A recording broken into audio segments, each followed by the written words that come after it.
Hey guys, Marcos Villegas here, and you know who this is. Al Bernstein, we're here. I thought it was Freddie Pacheco. Oh, no! Back from the dead. Yeah, exactly. I think he's still alive. We're obviously in Monaco, Monte Carlo, and we're here for the Gennady Golovkin versus Martin Murray fight that's going to happen in a few hours on HBO for you guys over the States.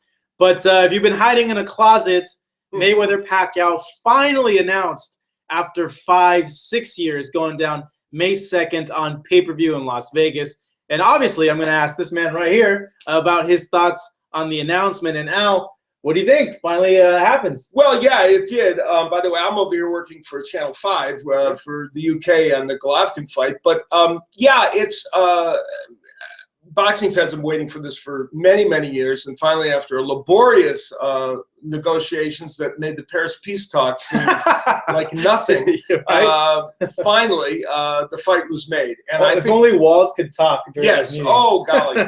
Boy, ain't that the truth?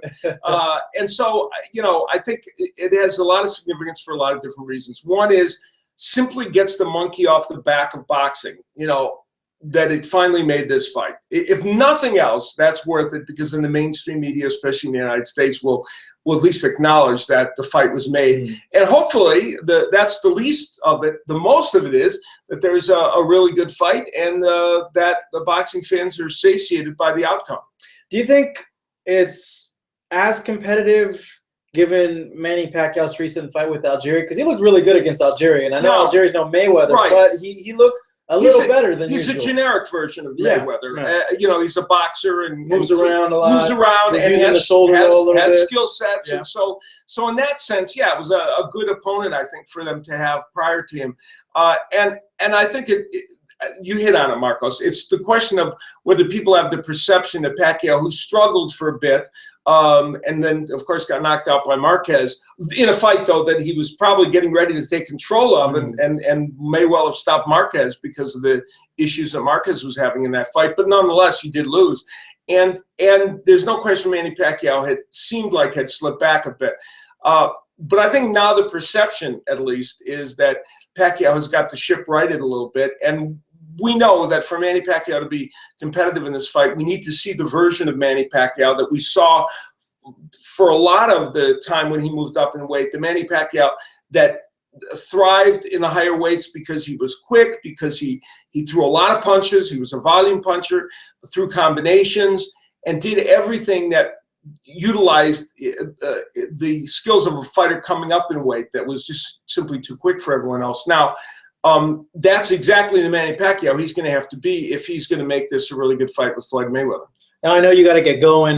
You got the broadcast coming up that you're going to work. But on a final note, Al, you've called a lot of fights, and a lot of the greatest fights in all of boxing history. To you, what's the significance of this fight compared to the other ones you've called? Yeah, and there'll be announcements made later. I'm certainly hoping I'll be a part of this broadcast. And I think the significance of this one, which comes, by the way, only a couple weeks after the 30th anniversary of Hagler-Hearns. Oh, yeah. And which I was also privileged to do. I mean, very old, Marco. I was 10 years old when I did that. But I wasn't even born yet. Yeah. Wow, that hurts me. All right. Anyway, but, you know, this fight has significance because it shows that boxing is even capable of a mega fight. You know, the sport has become, especially in the United States, a little bit more of a niche sport. And I think what this fight shows is that there is a fight that exists that can command the attention of the whole world. And it's something people have wanted to see. And both these men are international stars in a very different way. You know, Pacquiao, because he led the resurgence of boxing in the Far East, became a very popular figure here in the United States. And Floyd Mayweather, you know, became the money king, in quotes, of the sport of boxing. And so you look at these two fighters, and they both transcend just the sport itself. Quickly, is it as big as those fights, or if not bigger? Well, it's a good question. It will be in terms of money, because, you know, they'll break the records of and because more money is spent on these fights.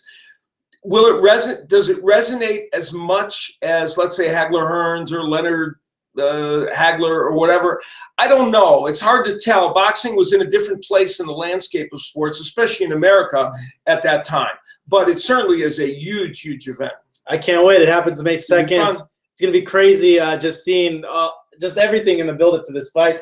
I'll go ahead and plug away. Everybody can follow you tonight. This is really early in the morning for the Gennady Golovkin.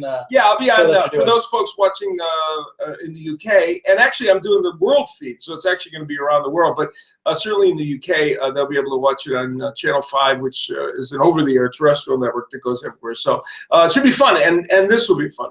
It will. Hey, guys, we're wrapping it up. Go ahead and see you guys a little bit later. Got updates for you via the boxing channel, which hopefully get to talk to Al in a little bit later tonight. And see you guys May 2nd.